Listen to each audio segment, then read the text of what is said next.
गाउँघरमा स्थानीय तहमा कृषि प्राविधिक भएपछि यो कृषि सम्बन्धी धेरै कामहरू गर्नुपर्छ कि त्यही भएर चाहिँ आज चाहिँ हाम्रो यो एकदमै दुर्गम ठाउँमा चाहिँ यहाँको बच्चाहरूलाई चाहिँ भर्खर पर्ने बच्चाहरूलाई चाहिँ यहाँ चाहिँ एकदम सिस्टमेटिक तरिकाले बिउ कसरी राख्ने भनेर चाहिँ सिकाइरहेको छु। यो चाहिँ भर्खरै अब 2, 3, 4 पर्ने बच्चाहरू हो। हरेक बच्चाहरूलाई चाहिँ कृषिको ज्ञान दियो भने राम्रो हुन्छ भन्ने मेरो धारणा छ। र यहाँ चाहिँ हाम्रो एउटा समूहको चाहिँ यहाँ अघिबारी खुर्सानीको बिउ राख्ने क्रममा चाहिँ बच्चाहरूलाई म सिकाएर सबजना इन्ट्रेस्टिङ तरिकाले गरिरहेको छ नि त सबलाई पनि आमाहरूलाई पनि बच्चाहरूले एकदम क्याच गर्ने रहेछ।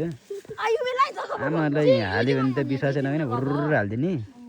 बच्चाहरूलाई चाहिँ मैले ट्याक्क लाइनमा होइन अलिकति फराकिलो चाहिँ बिउ राख्नुपर्छ भन्ने सिकाइरहेको छु।